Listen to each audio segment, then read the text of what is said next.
ચકો અને ચક્કી. નમસ્કાર બાળ મિત્રો, કેમ છો? મજામાં છો ને? બાળ મિત્રો, આજે આપણે ચક્કી અને ચક્કાની એક સરસ મજાની વાર્તા જોવાના છે. એ વાર્તામાંથી આપણને શું શીખવા મળે છે એ આપણે વાર્તાના અંતમાં જોઈશું. તો ચાલો જોઈએ ચકો અને ચક્કી. એક ઝાડ ઉપર સરસ મજાનો માળો હતો, જેમાં એક ચક્કી રહેતી હતી અને એક ચક્કો રહેતો હતો. એક દિવસ ચક્કી લાવી ચોખાનો દાણો અને ચક્કો લાવ્યો દાળનો દાણો. ચક્કીએ તો ચૂલો સળગાવ્યો અને તેના પર તપેલી મૂકી અને તેમાં પાણી, ચોખા અને દાળના દાણા નાખી ખીચડી રાંધવા મૂકી. ચક્કીને તો પાણી ભરવા જવાનું હતું, તેથી ચક્કાને એ કહેતી ગઈ, જરા ખીચડીનું ધ્યાન રાખજો, દાજી ના જાય. ચક્કો કહે, એ ઠીક. ચક્કી તો પાણી ભરવા માટે ગઈ અને થોડી વારમાં તો ચક્કાભાઈને ભૂખ લાગી.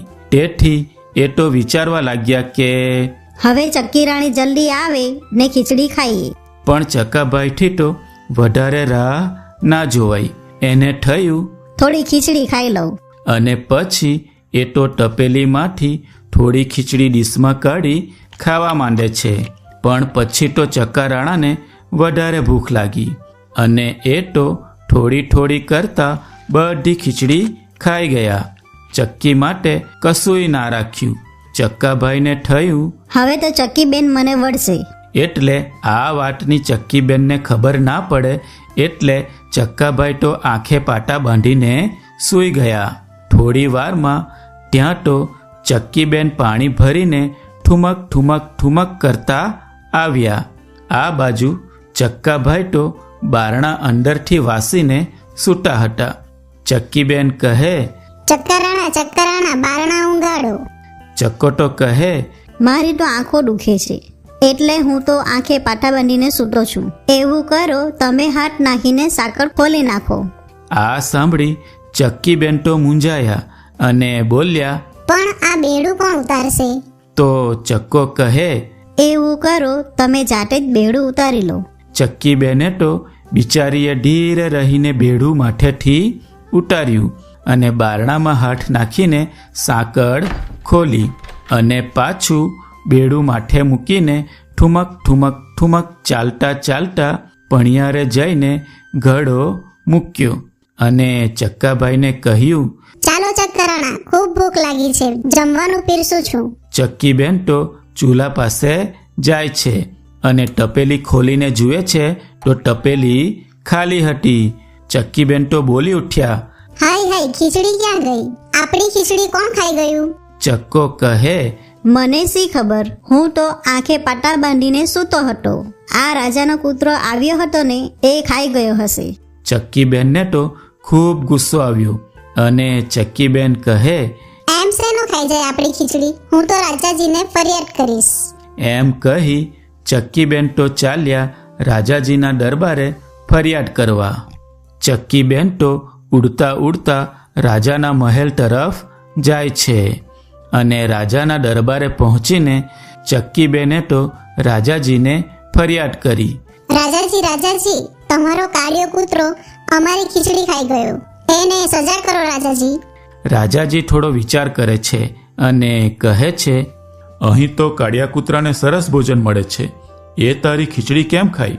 થોડો વિચાર કરી ચક્કી કહે, મને તો ચક્કાએ કીધું છે કે એ જ ખાઈ ગયો છે. સિપાહીઓને રાજાએ તો આદેશ કર્યો, બોલાવો એ કાળિયા કૂતરાને, ચક્કીબેનની ખીચડી કેવી રીતે ખાઈ ગયો? સિપાહીઓ તો કાળિયા કૂતરાને લેવા માટે જાય છે. રાજાના દરબારમાં કાળિયો કૂતરો તરત હાજર થયો અને પછી રાજાએ કાળિયા કૂતરાને પૂછ્યું, હે કાળિયા, તે આ ચક્કીબેનની ખીચડી ખાધી છે? કાળિયો કહે, મેં નથી ખાધી ચક્કીબેનની ખીચડી. ચક્કો બધી ખીચડી ખાઈ ગયો હશે અને મારું નામ લે છે. ગુસ્સાથી લાલચોળ થઈ રાજાજીએ ફરી આદેશ આપ્યો, સિપાહીઓ બોલાવો ચક્કાને. સિપાહીઓ તો ઝડપથી જઈને ચક્કાને લઈ આવે છે. ચક્કાભાઈ તો બીટા બીટા આવ્યા. ગુસ્સાથી લાલચોળ થયેલા રાજાજીએ મોટા અવાજે પૂછ્યું, કેમ ચક્કા, તે આ ચક્કીબેનની ખીચડી ખાધી છે? બીટા બીટા ચક્કો કહે. ના રાજાજી, મેં ખીચડી નથી ખાધી, આ કાળિયા કૂતરાએ જ ખાધી હશે. રાજાજી તો ખીજાયા અને બોલ્યા, સિપાહીઓ, આ બંનેના પેટ ચીરી નાખો, એટલે જેણે ખીચડી ખાધી હશે એના પેટમાંથી નીકળશે. સિપાહીઓ તો મ્યાનમાંથી તલવાર કાઢે છે. કાળિયો કૂતરો બોલ્યો, હા હા હા, ચીરો મારું પેટ, ખાધી હશે તો નીકળશે ને. ચક્કો તો ખીચડી ખાઈને બેઠો હતો, એટલે બીકનો માર્યો ધ્રુજવા લાગ્યો અને ધ્રુજતા ધ્રુજતા બોલ્યો, ભાઈ સાહેબ, મને માફ કરો, મારું પેટ ના ચીરશો, એ ખીચડી મેં જ ખાધી છે. આ સાંભળી રાજાજી તો ભારે ગુસ્સે થયા અને બોલ્યા, એક તો ખીચડી ખાઈ ગયો અને મારા કાળિયાનું નામ દીધું. રાજાએ હુકમ કર્યો, સિપાહીઓ, લઈ જાઓ આ ચક્કાને અને કૂવામાં ઊંધો લટકાવો.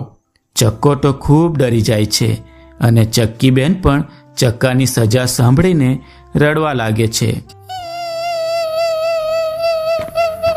સિપાહીઓ તો ચક્કાભાઈને દોરડે બાંધીને કૂવા પાસે લઈ ગયા અને કૂવામાં ઊંધા લટકાવી દીધા અને સિપાહીઓ ત્યાંથી જતા રહ્યા.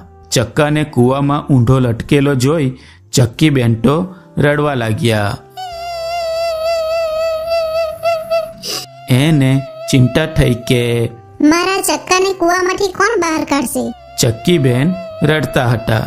ત્યારે ત્યાં બાજુમાંથી એક ગાયોનો ગોવાળ પસાર થયો. ચક્કીબેન તો ગોવાળ પાસે ગઈ.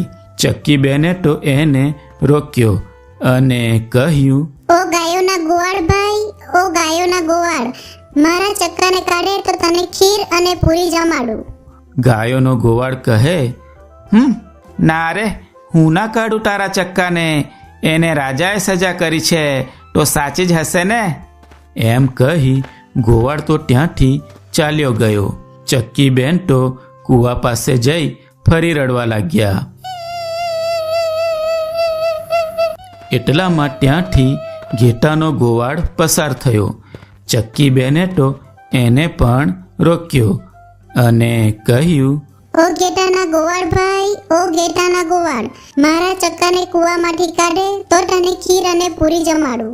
ઘેટાનો ગોવાળ કહે, ના રે ના, હું ના કાઢું તારા ચક્કાને, એને તો રાજાએ સજા કરી છે તો સાચી જ હશે ને. એમ કહી ગોવાળ પણ ત્યાંથી ચાલ્યો ગયો.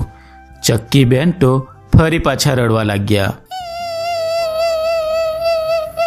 ત્યારે થોડી વારમાં ત્યાં બકરાનો ગોવાળ પસાર થયો.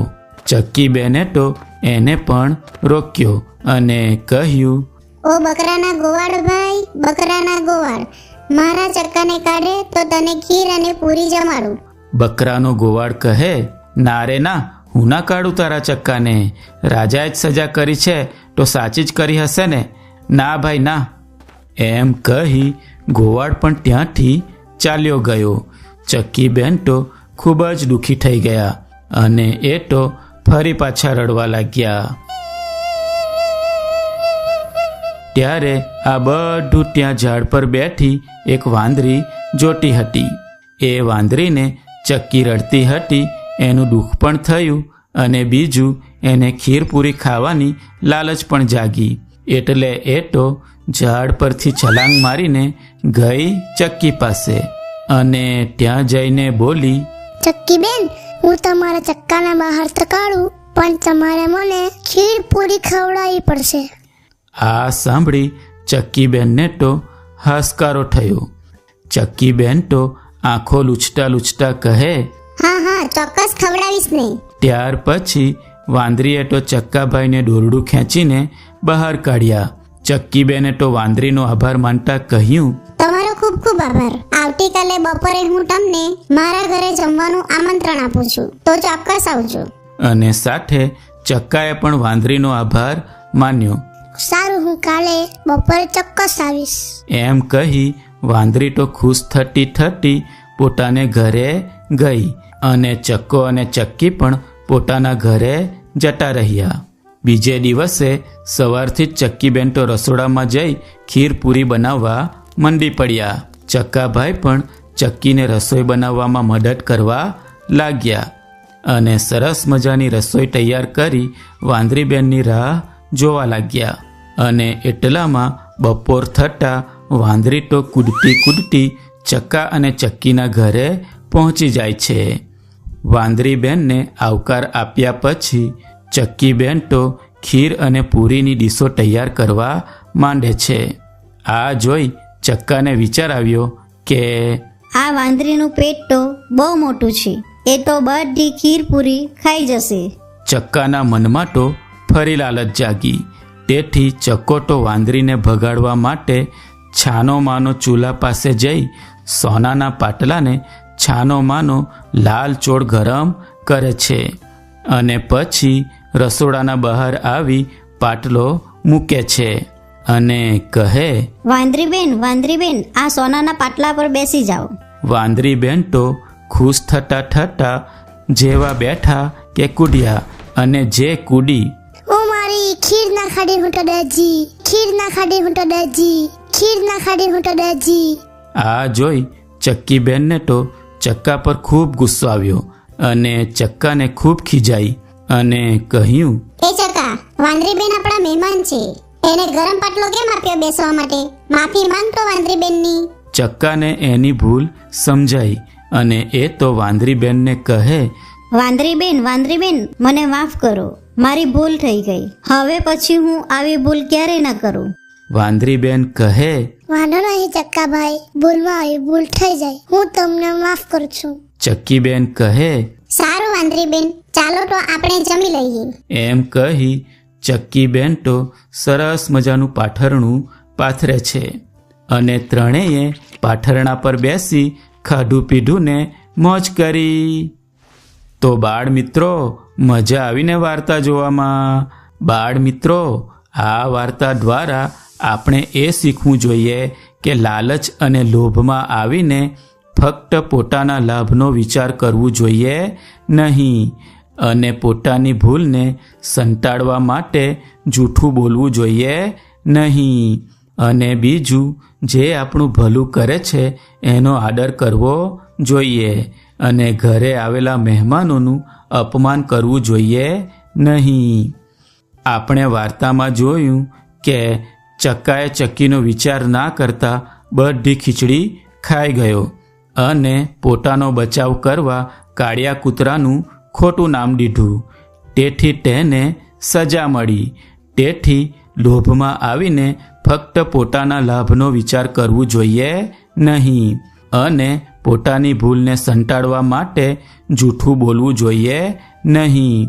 બીજું આપણે વાર્તામાં જોયું કે વાંદરી બેને ચક્કાનો જીવ બચાવ્યો હતો, છતાં એ જ્યારે મહેમાન બનીને આવે છે તો ચક્કો લોભમાં આવીને વાંદરી બેનને ગરમ પાટલા પર બેસાડી તેનું અપમાન કરે છે. તેથી તેને ચક્કી ખૂબ ખીજાય છે.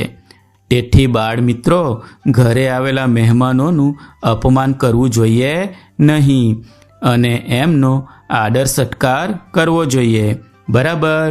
તો આવજો બાળ મિત્રો, ફરી મળીશું એક નવી વાર્તા સાથે. આવજો.